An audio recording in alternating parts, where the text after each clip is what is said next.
Hello everyone, আসসালামু আলাইকুম। সম্পাস রেসিপিতে সবাইকে স্বাগতম জানাচ্ছি। আজ আমি তৈরি করব বাঙালির খুবই একটি জনপ্রিয় খাবার, ঘ্যাটকল ভাজি। অনেক অঞ্চলে এটা খারকল বা থানকুনি পাতা নামে পরিচিত। আমরা এটাকে ঘ্যাটকলি বলি। আপনারা এটাকে কি বলেন অবশ্যই কমেন্টে জানাবেন।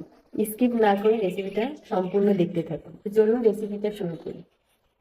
ঘ্যাটকল ভাজি করার জন্য আমি একটি পাত্রে প্রথমে পানি ফুটিয়ে নেব।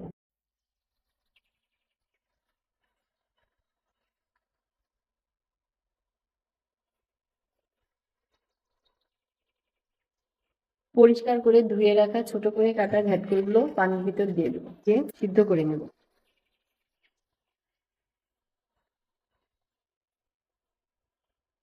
সাধারণত ঘ্যাটকল সিদ্ধ হতে 5 থেকে 7 মিনিট লাগে।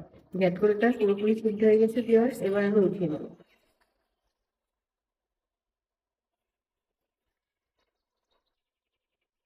অন্য আরেকটি পাত্রে দিয়ে দেবো 2 টেবিল চামচ সরিষার তেল।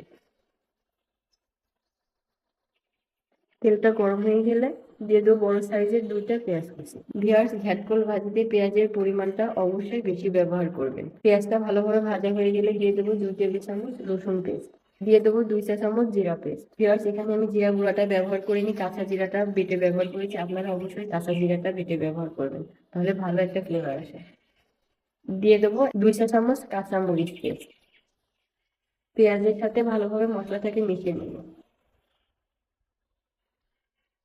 এবার দিয়ে দেবো স্বাদ মতো লবণ, 1/2 চা চামচ হলুদের গুঁড়া। এবার দেখতেই পাচ্ছেন ভাজাটা ভালোভাবে হয়ে গেছে, তেলটা উপরে ভেসে এসেছে। এবার দিয়ে দেবো 4টা এলাচ, একটা দারচিনি। দারচিনিটা আমি মাঝখান থেকে ভেঙে দিয়েছি। এবার সিদ্ধ করে রাখা ঘ্যাটকল বাটাটা মশলার সঙ্গে ভালোভাবে নেড়ে নেব।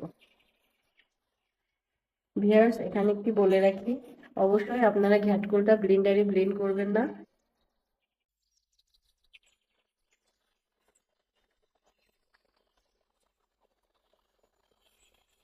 ভিউয়ার্স, ঘ্যাটকলটা অবশ্যই চেষ্টা করবেন শিলপাটায় বাটতে, ব্লেন্ডারে ব্লেন্ড করবেন না, তাহলে এই স্বাদটা অনেকটা কমে যাবে। ভিউয়ার্স, ঘ্যাটকলটাকে অবশ্যই ভালোভাবে সময় নিয়ে ভাজবেন, যাতে ভিতরে কাঁচা এবং পানিটা না থাকে, তাহলে গাল চুলকাবে। এমন ভাবে ভাজবেন যাতে তেলটা বের হয়ে যায় এবং ঘ্যাটকল ভাজিটা লালচে হয়ে আসে। ভিউয়ার্স, আমার রান্নাটা হয়ে গেছে। ঘ্যাটকল ভাজি এবং গরম গরম ভাতের সাথে পরিবেশন করুন। তো আপনারা অবশ্যই ট্রাই করবেন এবং কমেন্ট করে জানাবেন খেতে কেমন হয়েছে। এতক্ষণ রেসিপিটা দেখার জন্য আপনাদেরকে অসংখ্য ধন্যবাদ। দেখা হবে নতুন কোনো রেসিপি নিয়ে। আল্লাহ।